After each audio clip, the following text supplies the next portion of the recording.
AndrewJBacevich, America's War for the Greater Middle East.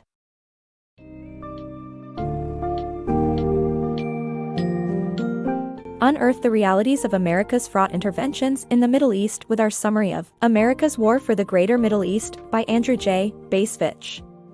This riveting exploration examines the successes and failings of America's military operations in the region over the years, offering crucial insights into the political, historical, and cultural factors at play.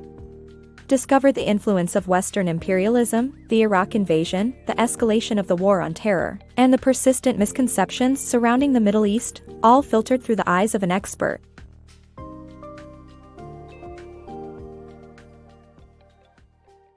Ill-fated U.S. mission in Iran. In April 1980, the U.S. government launched an operation to rescue Americans held hostage in Tehran. However, the mission failed. The plan involved using 6 C-130 transport planes to transfer fuel and troops to 8 helicopters launched from the carrier USS Nimitz. The helicopters were to rescue the hostages, but mechanical problems plagued 3 of them, and the site of the rendezvous was not desolate as anticipated. When 5 helicopters were finally operational, the mission was still greenlit with the remaining hostages left behind. One of the transport planes and one of the helicopters collided during refueling, killing 8 Americans, with the rest of the team eventually fleeing. The failure of the mission prompted President Jimmy Carter to publicly apologize, demonstrating America's ill-fated interventions in the Middle East, unable to win the war by fighting harder. America's assumptions in the Middle East. The United States' involvement in the Middle East, fueled by a desire for cheap oil and misguided beliefs that military action could achieve their goals, resulted in a quagmire.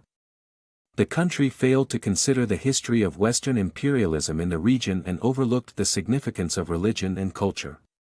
The mistakes of previous colonial powers, such as drawing arbitrary maps and backing incompetent rulers, left behind a dysfunctional Middle East. The Americans blundered in as the new overseer, without consulting historians and theologians who might demystify the perplexing undercurrents. This book challenges America's efforts to spread human rights and foment the rule of law, arguing that the motives were rooted in preserving the American way of life.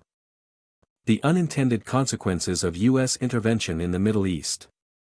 The United States intervention in the Middle East during the 1980s yielded unintended consequences that would impact the region for decades to come.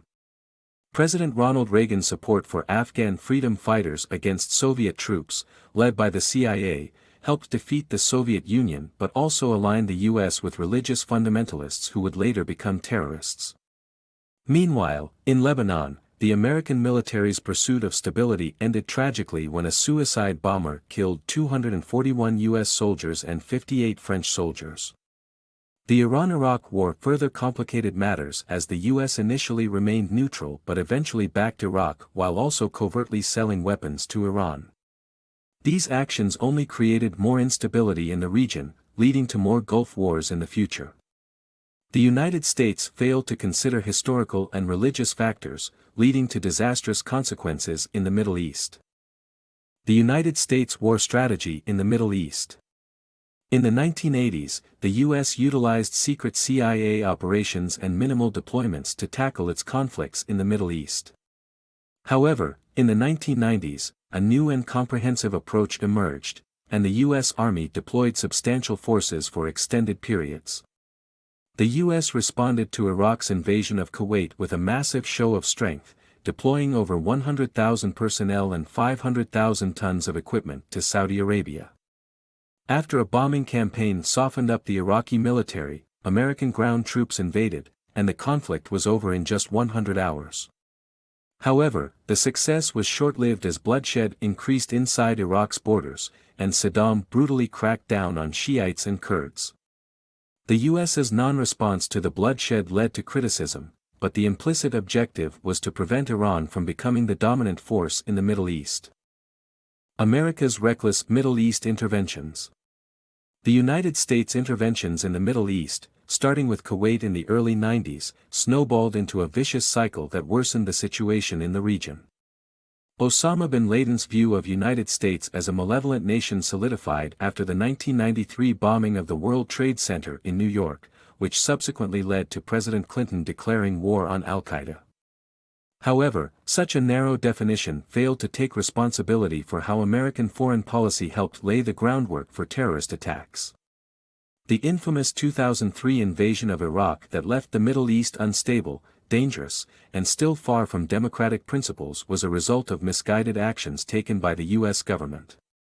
Not even a change in presidential administration could effectively address the pattern of impulsive and reckless military adventures. American policy in the Middle East. American policymakers need to recognize that the Middle East is not like Canada, and a push towards democracy will not turn Middle Easterners into Western Democrats. The American war on terror is endless and unwinnable for 4 reasons: lack of an anti-war political party, vapid patriotism, the war machine, and general apathy. The war for the Greater Middle East has become a permanent fixture in American life, but it's time for the United States to ratchet down its involvement in the Middle East and turn their attention to more relevant problems and more constructive pursuits.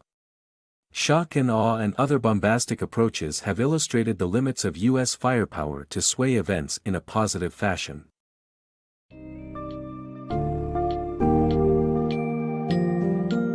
Andrew J. Bacevich's America's War for the Greater Middle East provides a sobering critique of the U.S.'s military history in the Middle East. This summary exposes the botched operations, misguided goals, and lack of strategic vision that have bedeviled America's role in the region for decades. Bacevich posits that the more the U.S. tries to impose its will on the Middle East, the more resistance it faces, and suggests that it's now time for a change in policies and priorities. In understanding the tumultuous events of the past 4 decades, there lies hope for a more constructive and informed approach to addressing the region's challenges and embracing its future.